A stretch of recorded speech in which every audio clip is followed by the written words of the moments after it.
ঠাকুরের রাতুল চরণে প্রণাম জানিয়ে, আরাধ্যা জগৎজননী বড় মায়ের রাতুল চরণে প্রণাম জানিয়ে, পরম পূজ্যপাদ বরদার চরণে প্রণাম জানিয়ে, পূজনীয় আচার্যদেবের চরণে প্রণাম জানিয়ে সকলকে আমার আনন্দিত জয়গুরু বলে আলোচনা প্রসঙ্গে ষষ্ঠ খণ্ডে 11ই পৌষ 1352 সাল বুধবার। আজ সকালে আশ্রমে সুবোধ বন্দ্যোপাধ্যায়ের ঘর পুড়ে গেছে। বাল্যক, বাছের প্রভৃতি কতিপয় প্রতিবেশী বরাবর আশ্রমের বিরুদ্ধে নানা অকথ্য অন্যায় অত্যাচার করে থাকলেও আজ এই বিপদে সাধ্যমতো সাহায্য করছে। অন্তত গরুগুলি বাঁচিয়েছে। এই সৎ কাজের কথা শুনে অত্যন্ত প্রীত হয়ে শ্রী ঠাকুর তাদের ডেকে পাঠালেন। শ্রী ঠাকুর মাতৃমন্দিরের পিছন দিকে আশ্রম প্রাঙ্গণে একখানি বেঞ্চিতে বসেছিলেন।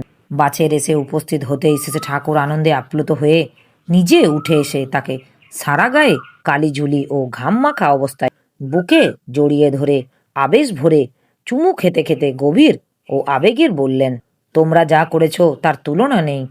বলো, আমার সামর্থ্য মতো আমি কি করতে পারি তোমাদের জন্য। ওদেরও ডেকে নিয়ে এসো, আমি ওদের একটু বুকে জড়িয়ে ধরে চুমু খেয়ে নিই। এত যে বিপদ, সেসব আমি কিছু দেখি না। আমি দেখেছি তোমরা আমার কি সোনার চাঁদ। বাছের ও আনন্দের অতিসাহ্য কেঁদে ফেলল। পাশে যারা ছিলেন সকলেই চোখ ছলছল করে উঠল। শ্রী ঠাকুর নিজের দুটি সুন্দর চোখও অশ্রুসিক্ত অঝরে দুটি গণ্ড বেয়ে টপটপ করে জল গড়িয়ে পড়ছে। বাছেরকে আদর করতে গিয়ে তার গায়ে মুখে কালি ও ঘাম লেগে গেছে, সেদিকে ভ্রুক্ষেপ নেই। তার সান্নিধ্যে সবাই তখনকার মতো এক স্বর্গীয়ভাবে আত্মহারা। বাছের নিজের কোনো চাহিদা কথা না বলে কেঁদে কেঁদে বলতে লাগলো, একটা বাছুরকে যে বাঁচাতে পারলাম না, সে দুঃখ হচ্ছে। শ্রী ঠাকুর সান্ত্বনা দিয়ে বললেন, মানুষগুলিকে তো বাঁচিয়েছ। এরপর বাছের উঠে গেলেন বাল্যক ইত্যাদিকে ডাকতে। একটু পরেই বাল্যক ইত্যাদি আসলো। শ্রী ঠাকুর আবেগ বিহুল্য কণ্ঠে বললেন, তোমাদের কি বলে কৃতজ্ঞতা জানাবো তার ভাষা খুঁজে পাচ্ছি না। যেভাবে জীবন বাঁচিয়েছ নিজেদের জীবন বিপন্ন করে, তার তুলনা হয় না। বিপদকে তুচ্ছ করে জীবন যারা বাঁচায়, আমি তাদের কেনা গোলাম, চিরকালের বান্দা। কি আমি করতে পারি তোমাদের জন্য বলো? ভাষা নেই আমার। খোদার কাছে আমার আর্জি, তোমরা বড় হও, সুখী হও। আমি আগের সব কষ্ট ভুলে গেছি। সমবেত জনতার দিকে চেয়ে আপনারা এমন করুন যে ওদের কারো দ্বারস্থ হতে না হয়। আর এদের কথা বলি, এদের জন্য এমন ব্যবস্থা করুন যেন আর কখনো এদের ঘর না পড়তে পারে। কথাগুলি বলার পর শেষে ঠাকুর ওদের প্রত্যেককেই আবেগ উদ্দোলিত হৃদয়ে আলিঙ্গন করে গাঢ় গভীরভাবে চুম্বন করলেন। ওরাও তার পায়ের তলায় লুটিয়ে পড়ল। কি যেন একটা অঘটন ঘটে গেল। বহু লোক জড়ো হয়ে গেল এই অনুপম অপার্থিব দৃশ্য প্রত্যক্ষ করতে। সবারই চোখ মুখ ভাবের আতিশয্যে স্ফীত ও ভরাক্রান্ত। সন্ধ্যায় শেষে ঠাকুর মাতৃমন্দিরের বারান্দায় চক্রপণি দাস, প্রমোদ দে, বঙ্কিম রায়, খগেন সাহা, বিধু মণ্ডল, ভূপেন বসু, নীরদ গঙ্গোপাধ্যায়, কিরণ মুখোপাধ্যায় প্রভৃতি দাদারা এবং কালিদাস দার মা, বিজয়দার মা, সুবোধের মা, রানীমা, রেণুমা, জ্যোতির্ময়ী মা, লক্ষ্মীমা, স্নেহলতা মা প্রভৃতি মায়েদের মধ্যে অনেকে উপস্থিত আছেন। চক্রপাণিদা জিজ্ঞাসা করলেন, এক ভদ্রলোক শিলংয়ের সৎসঙ্গ শাখার জন্য একটা বাড়ি করে দিতে চেয়েছেন। যদি বাড়ি হয়ে যায় তাহলে ওখানে কি তপবনের মতো একটা স্কুল খোলা যায়? শ্রী ঠাকুর সরাসরি সে কথার জবাব না দিয়ে বললেন, আমাদের এখন দরকার পূর্ণকালিক কর্মী। তোমার সহকারী যদি থাকে তবে তুমি চৌধুরীর সঙ্গে থাকলেও মশফলে যাজন, কাজের ক্ষতি হয় না। প্রত্যেক জেলায় 10 জন করে কর্মী হলে সমগ্র আসামের জন্য 120 জন কর্মী লাগে। এতগুলি কর্মী পেলে সারা আসামে ভালোভাবে কাজ চালানো যায়। যারা এইভাবে নামবে তাদের খোরাক পোশাকের জন্য জমি দরকার। জমি না হলে নিরাশী নির্মম যারা, তাদের ভগবান চালান, তাদের কর্মই তাদের চালিয়ে নেয়। তবু জমি হলে সুবিধা হয়। জমিটা করলে খোরাকিটার ব্যবস্থা হয়। অবশ্য না হলে পারবে, এখনও তো চলছে, তবু চেষ্টায় থেকো। আর অন্য কাজের সঙ্গে যাজন কাজ করবে এমনতর কর্মী যতই বাড়াও, পূর্ণকালিক কর্মী কিন্তু চাই। চক্রপাণিদা, জোহারলালজি চৌধুরী ওখানে গিয়েছিলাম। সেজে ঠাকুর, তার সঙ্গে তোমার আলাপ হলো? চক্রপাণিদা, না, উনি খুব ব্যস্ত ছিলেন।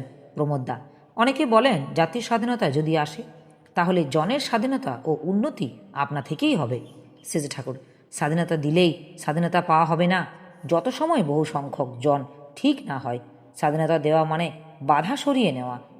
এর বেশি আর কিছু নয়। স্বাধীন মানে স্ব অর্থাৎ সত্তার অধীন।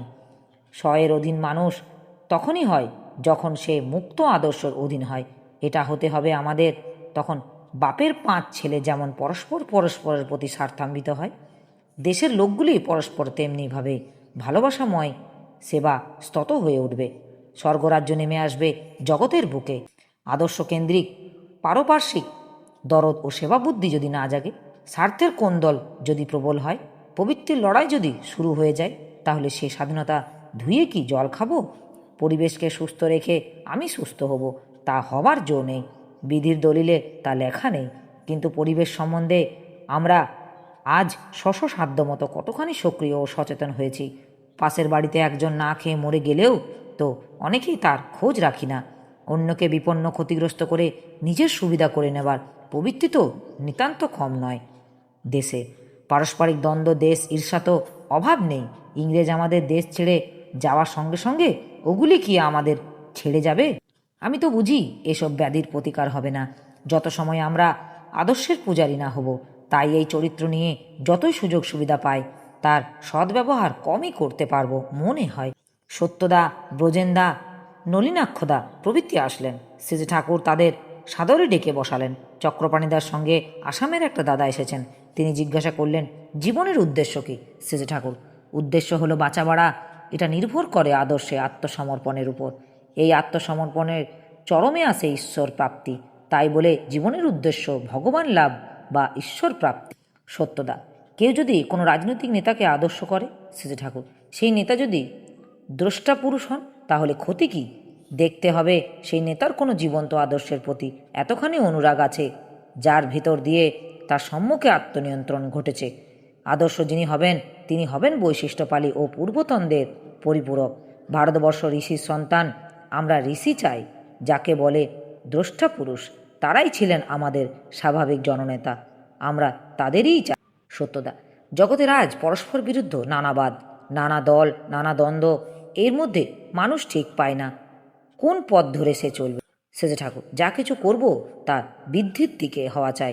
আমরা নিকৃষ্টকে উৎকৃষ্ট করব, উৎকৃষ্টকে নিকৃষ্ট করব না। মানুষের আয়ু বাড়বে, সম্পদ বাড়াবো, কিন্তু একজনের সম্পদ বাড়াতে গিয়ে আরেকজনের গলা টিপে মারব না, কিন্তু মরতেও দেব না কাউকে অমন করে। তথাকথিত যান্ত্রিক সমতা আমরা চাইব না। আমরা চাইব বৈশিষ্ট্যানুক সুবিচার। যার যথা প্রয়োজনে তাকে তাই দিয়ে এমনভাবে সামর্থ্য সঞ্চারিত করতে চেষ্টা করব যাতে সে বড় হতে পারে। ইষ্টহীন নেতাকে আমরা নেতা বলে স্বীকার করব না, কারণ তামিলদার ছাড়া কেউ হুকুমদার হতে পারে না। এক দেশদর্শী গণ্ঠি স্বার্থ লোককে আমরা নেতা বলে মানব না। প্রত্যেকের এবং সবার সামগ্রিক মঙ্গল চান। বৈশিষ্ট্যকে অব্যাহত রেখে এমনতর ঋষি যিনি, তিনিই আমাদের নেতা বা আদর্শ। বাদ দিয়ে বিবাদ করে তো পেট ভরবে না। আমরা চাই পারস্পরিক প্রীতি নিয়ে বাঁচতে বাড়তে। এই বাঁচা বাড়ার প্লাবন আনতে হবে। বিপ্লব বলতে আমি বুঝি তাই, তা থেকে বিচ্যুত যেখানে যত, গোলও সেখানে তত। শরৎ হালদা আসলেন। প্রমোদদা হিটলারের পতন সম্বন্ধে কথা তুললেন। সেজে ঠাকুর, ইষ্টের আনতি না থাকলে মানুষের দক্ষের দশা কৃতকার্য, এটা একটা অহংকার আছে। দক্ষ নাকি মহাদেবকে অস্বীকার করেছিলেন। সে আত্মসমর্পণ করেননি কারোর কাছে, তাই তাল সামলাতে না পেরে মাথা গরম হয়ে গেল। ভক্তিমান যারা, তারা কৃতিত্ব সত্ত্বেও নিরভিমান থাকে, অহংকারের ধরাকে সরা জ্ঞান করেন।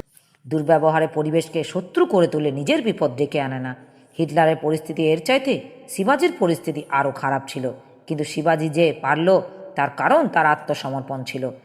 অশোকের করাটাও অসাধারণ, কিন্তু অশোকের সময় যদি সুপ্রজননের দিকটা উপেক্ষিত না হতো, তাহলে আরও স্থায়ী ফল পাওয়া যেত। শরৎদা, ঠিক ঠিক কে পারল? সব জায়গায় তো যদির কথা এসে পড়ে। সেজে ঠাকুর, কেষ্ট ঠাকুর যা করেছিল তার ফল গড়িয়ে আসলো বুদ্ধদেবের সময় পর্যন্ত। শরৎদা, ইতিহাসে তো আর কোনো বিবরণ পায় না।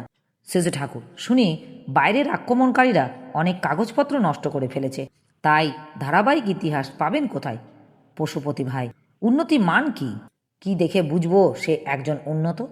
সেজে ঠাকুর, উন্নত মানে উৎনত, অর্থাৎ উৎকৃষ্টে আনতি সম্পন্ন।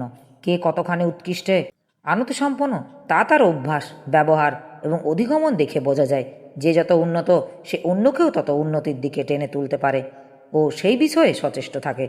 যারা নিজেদের উন্নতি রক্ষা করার জন্য অন্যকে দাবিয়ে রাখার প্রয়োজন বোধ করে, তারা আদৌ উন্নত কিনা সে বিষয়ে ঢের সন্দেহ আছে।